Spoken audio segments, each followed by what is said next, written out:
Sweeney at Keyhouse recently interviewed David Rowe from Outsource, who is the leading expert in mergers and acquisitions in Ireland, and asked him for his views on the current spate of mergers and acquisitions.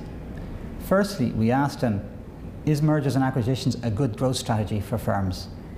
A successful merger or successful acquisition will give a firm 5 years progression in one fell swoop compared to trying to grow organically.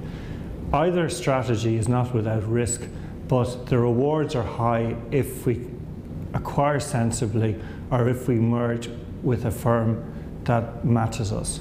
So in most cases, it's a very good strategy for a law firm at the moment. We also asked what sort of effects are the current market conditions having on mergers and acquisitions? Current market conditions are having mixed effects on mergers and acquisitions. Some of the effects are positive and some of them are negative. On the positive, there's definitely a trend at the moment where work is really going to larger firms, and firms need to scale up to try and achieve a certain level of work. So on the one hand, firms have been driven towards having a certain number of fee earners in place, and they'll only come into consideration for certain types of work like large banking panel work, local authority work, if they're of a certain scale and size and they're capable of delivering that work successfully.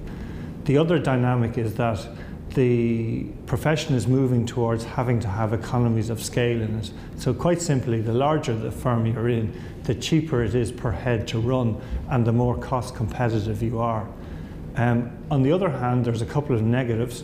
The insurance rules have really prevented firms merging up to now, but now that the insurance markets have improved and the effects of a claim are not quite so detrimental to what they used to be, and the number of claims are falling, you can merge two firms now without necessarily having a huge negative effect if one firm has slightly more claims than the other.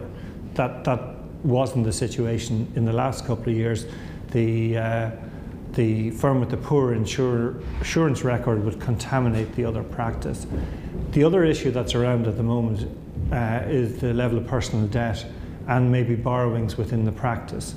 And again, that can be a negative to a merger. But we're now in a situation where firms are looking to scale up, believe that we're probably at the other end of the recession, that things are going to get no worse and that they're slowly going to get better. So there's a hugely increased appetite now for mergers, and it's coming from economies of scale, trying to achieve bigger cases, bigger practice areas. So the current economy has led to challenges but also to opportunities. And we asked, how does a firm decide that it's ready for a merger or acquisition? I think a firm decides that it's ready for a merger and acquisition by first of all looking at itself. So where are they in the market? What are the firm's own strengths and weaknesses? And does a merger fit with the strategy going forward? So what doesn't work is to react to a knock on the door from another firm where you get very pleased that you've been approached, but and you react to that knock on the door, but it's not really part of where you planned to be or your long-term strategy. So to prepare oneself for a merger, you have to look at your own firm first, its strengths and weaknesses, and whether a merger fits in with that.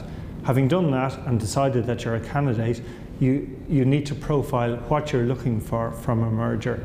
In most mergers, firms are naturally attracted to mirror images of themselves, but in fact, that's not the right answer. We need to merge with a firm that brings different qualities, maybe a different age group, a different client bank, a different way of running a business to us.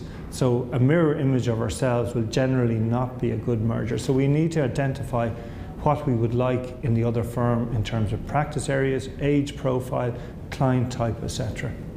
And finally, what sort of information is available to people if they're looking to do a merger or acquisition? The best information available to people who are looking to do a merger is actually probably a little bit below the radar. So I think what you need to do is you need to go to a practitioner like ourselves in Outsource who specialise in the area. We would have a number of firms looking to merge with other practices right through the country, people of different size with different objectives, and we match firms and put them together. The Law Society also have a solicitor link service which looks to match people, and of course you can go out and approach and advertise, but I don't think that really works. The best advice is available offline with professionals like ourselves. Keyhouse will help with integrating the systems and the data from the target firms as quickly as possible and ensure a seamless transition. We have helped many firms to merge in the past and know the pitfalls and the procedures you should follow. We know the business, the people and history and reputations of the firms. Talk to us first if you're thinking of pursuing this strategy.